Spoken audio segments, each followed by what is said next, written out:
now. Good morning. I appreciate your willingness to participate in the West Volusia Historical Society's Oral History Project. Well, I'm glad to be here. So. And to get started, I'd like to ask you about your background, your name, when and where you were born. Okay, my name is Opal Breeding Nickell, and I was born in Kentucky in Knott County, out in the country. And I guess I went to high school in the Car Creek High School. As you were growing up, did you have any plans or thoughts about the future? And what did you project you might do? Never thought about it. Were you on a farm or in the town? Probably about 10 miles or something like that. So. And how old were you when you found out about the job of being a riveter? I was 18. You were 18. Had you seen any flyers, or how did you hear about the opportunity? I think it was on the news that they needed people to come and work in the factory. So what I did, I went with another family, other cousins of ours. He and his wife was going and taking their kids. So we went to Detroit, and it was so cold. We weren't used to all this cold weather. I mean, it was really, really cold. But my parents came up about a month later, and so we moved to the east side of town. And I went to the employment office, and they hired me for Briggs Manufacturing Company. But I had to go to take training for a month. They wanted to see, I guess, what I could do. So anyway, I went for a month, and then I went to Briggs, and I had to ride the city bus. Had to change over to the streetcar because we were on the other side of town. And I worked there started with the riveter, but then you have to have bucker on the other side. I worked on the main tank door of the B-17, and I couldn't see. It was in a jig, and I could not see what the other lady, the bucker, was doing because there was only one little thing there where they put the gas in that you could see through. So anyway, I depended on her. When I put the river in the hole that was been drilled on another jig, and I depended on her to have her bucker straight so the rivet wouldn't be bent. Because if the rivet got bent, we had to get a drill and drill it out and put another one in. So you had to be fast. There was a set of 4 jigs that the people worked on. May I ask you, what is a jig? A jig is where you put the pieces of the airplane together. It's done in another jig laying down, but this is setting up. So it's something like a frame? Right, yeah. So anyway, we worked, and our foreman, he wanted to do it real fast because we really needed the plane. So she and I was in the middle of it, and there was two other ladies that did the frozen rivets on each side that was heavier. And so we had to, while they were there, we were here. And you had a specific location where you worked on each plane? Right. So we stayed on this, we had one jig to work on, and that was ours. So we had to, he had to work really fast. And so my bucker and I, we learned to do it real fast. We knew what each other was doing. You're, what, and you said you sound like Booker or Bunker? Bucker. It's a person with a steel thing you hold in your hand, and some of them are straight, and others have a little thing on them where you put them behind the other rib thing where you can't see the rivet, and that is why that you have to be careful to make sure it is straight, because we have to drill it out if it's not in there straight, because we have an inspector to come and look at it. So when did you start work every day? I started, you mean what year or? No, what time in the day? Oh, time. I worked at 3 o'clock in the evening until I was on the evening shift. They had, I think they had 3 shifts, morning, evening, and 24 night. hours a day. Right, and so we had the buses out there waiting. When all that group got off, we got off when they came in. So anyway. So what was your living situation? Were you living with your family? Yeah, I was living with my mother. But every day you had to take the trolley to the bus, and then, to another bus? It went downtown, and then I got on the bus and we went out to probably about 15 miles out of town, because Briggs Manufacturing used to do the machine, the machine stuff and everything. So they had to get over and do this real fast so that we could get them over there overseas to the. That's amazing. That's wonderful. And how did you feel? Did you have any emotional thoughts about what you were doing? I was just trying to help and learn to do it. I did it real fast, and so you weren't thinking. You were just in the moment. You weren't thinking about you're doing something for us. Yeah. We thought about that. That's why we work so hard. And you had to wear a hairnet, and to make sure your hair didn't get tangled in a the thing that makes it hole. So, air gun.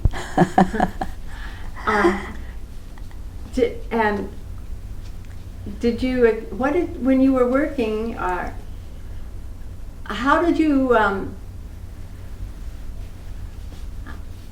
as you were working, did you have any thought again about after this job is over, what you were going to do? Well, I thought about being a beautician there. We live close to a shop that trained for a beautician, and I never did get around to it.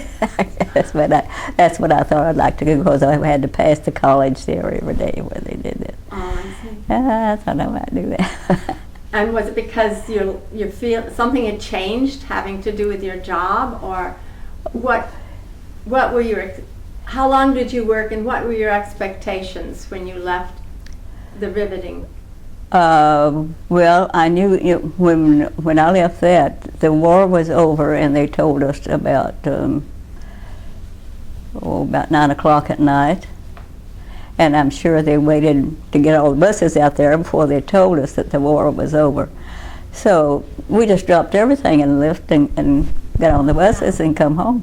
That was And it was exciting in a way, and scary too, because the bus drivers were excited too. So did you go straight home, or did you celebrate? Well, no, I didn't say that. So I just. He was driving so fast, and I was sitting in the back seat with no thing on it, and when he would stop, he'd go forward. You try, oh, are we going to make it? So, and when you left there, did you want to continue being in some kind of commercial employment? Actually, I knew that my mother and father would be coming back to Kentucky, so I thought, well, I'll just go with them. So we got a train and come back, because the everything was you could not get any like gasoline or well, we could have come on a bus, I guess, but anyway, we got on the train with all the stuff we had.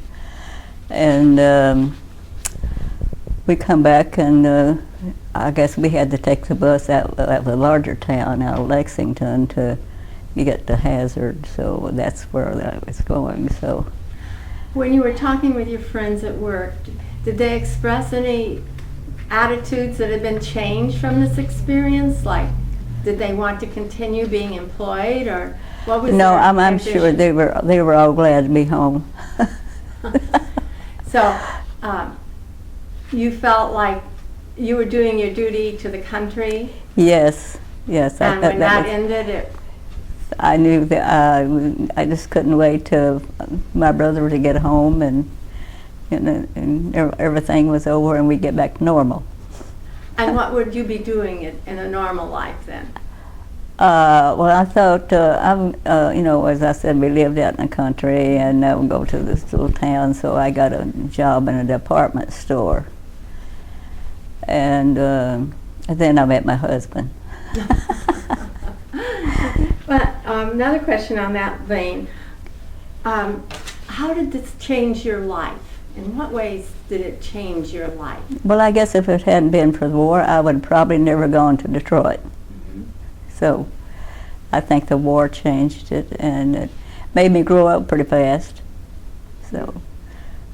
Okay, and did you have anything particular you wanted to share, something you thought of since you knew this was going to take place?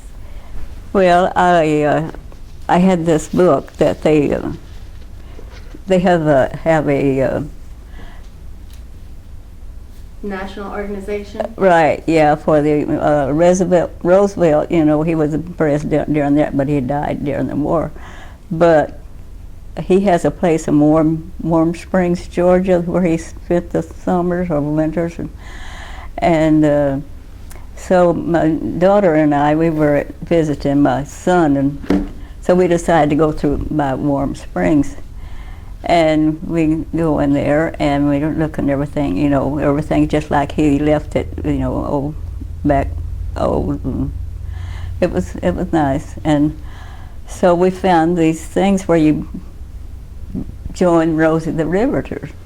So she said, let's get this. And so we got it, and I signed up, and I get this about A newsletter? every month. Yeah, that's all the news and stuff that goes on. And they have a meeting of all the Roses once a year in a different state. And this year it's in California, in Richmond, California, I believe it is. And they set everything up, and you pay to go out there, and they have all these meetings and enjoy themselves and get together. And Rosie the Riveter now, their daughter can be Rosebud. We call them Rosebud if she wants to sign up, but it costs money now, I think, to sign up. And the husband or son can sign up for, I think, let's see what's his name. It was in here. But anyway, he has a name too. So they've extended the membership. Right, and that's why there's so many people that belong to that now. So I wrote a story about them. They had, well, of course, it wasn't a love story, but I just did, what I did. But it's So you published in that book. yeah. This is plane out there in DeLand that we went out there. That's a B-17 plane. I'll let you hold it up for the camera again. Okay, And it's at the museum here in DeLand? right. So they were here just the other day, I think, but I didn't go out. But anyway, I got on the. We paid to get on the plane, and I got on the plane, and I did everything that. They didn't have any seats in it, they didn't have seats in the B-17. They had the bombs in there. So, but anyway, I got in everything with what they did, and I got in that little thing under the bottom, where the gunner is down there real dangerous thing, and it was so little. I don't know why. I never got out of that thing. How did a man get in there, huh? I don't know. I mean, gee, I guess he knew how to get in and out. But it was great, and he said I probably worked on that plane because it was never in the war. So could have been. So and it was making so noise when I started off. I thought, I don't know if I'm going to get here or not. I think there's about 8 or 10 of us got on it. But anyway, we went to Daytona, circled Daytona, and come back home. Oh, amazing! That must have been a good day in your life. Yeah, it was. It was very exciting. And,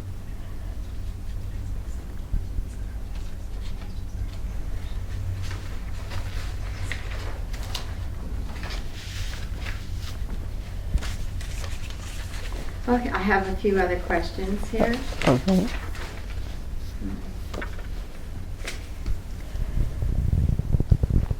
How long have you been here? How long have you been in DeLand? Since '73. 73. Have you seen Have you noticed changes in the community? Yes. Like what, for instance? Well, a lot of places didn't have lights, and it was just a small, country town, and they said because Stetson, the land didn't want to grow too much because of the school, I think, and it took it a while, but I think that people decided that, we needed to grow, and now there's so much traffic, and it's growing by leaps and bounds, and there's just so many people here, but it's a nice place to live. And you have family here in town? All my kids are around pretty close, except one. And how did they choose this area? Well, my daughter was a teacher in Georgia, and she worked in a Girl Scout camp one summer with this girl that she went to school with, and her brother was a foreman or something of the Girl Scout camp there. So my daughter wrote a letter home, and she says, "I think Dad would like this." He was working in the home office supply at that time, because he wanted to retire. So anyway, we on a long weekend, we come to DeLand, and we met the lady that was the head of the Citrus Council of Girl Scouts out there in Barberville. And so we came down, we left Kentucky on January the 1st. And it started snowing the next day after we Left had to come over these hills. He drove the U-Haul, and I pulled the boat. You're prepared to enjoy Florida, aren't you? Right, yeah. So, well, one of my sons had not graduated from high school. All the others had graduated from the same school. And he come with us.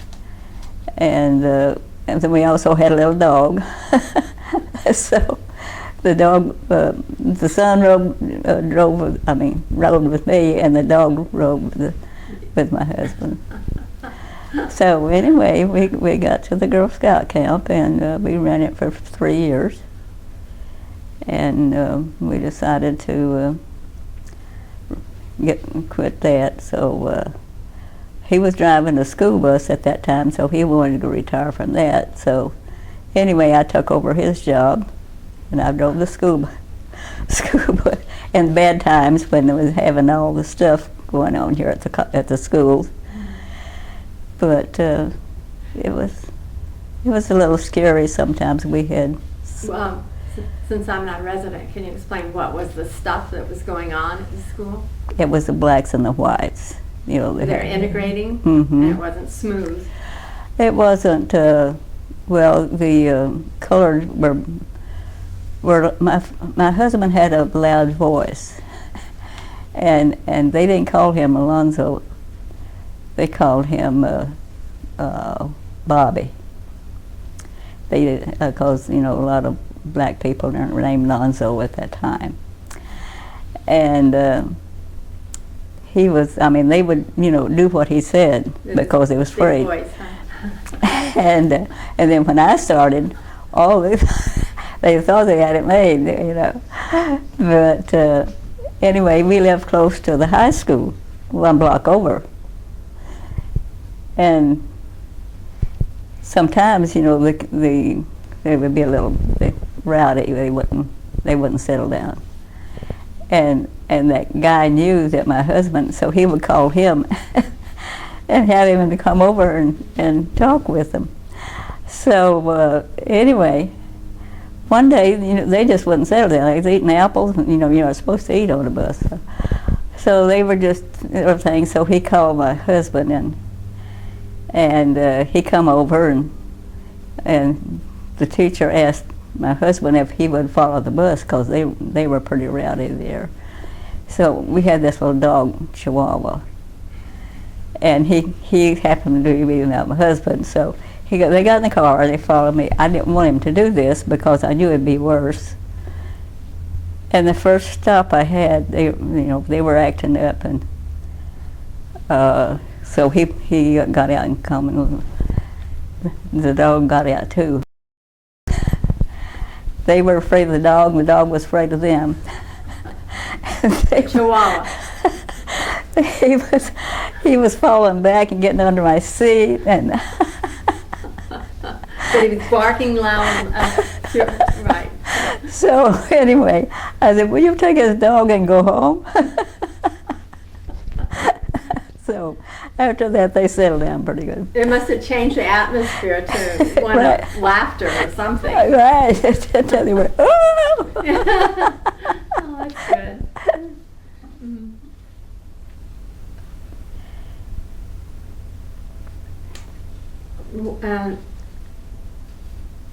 What inventions do you think were outstanding when you were a kid, and what ones do you like? What things changed that really made your life different or better?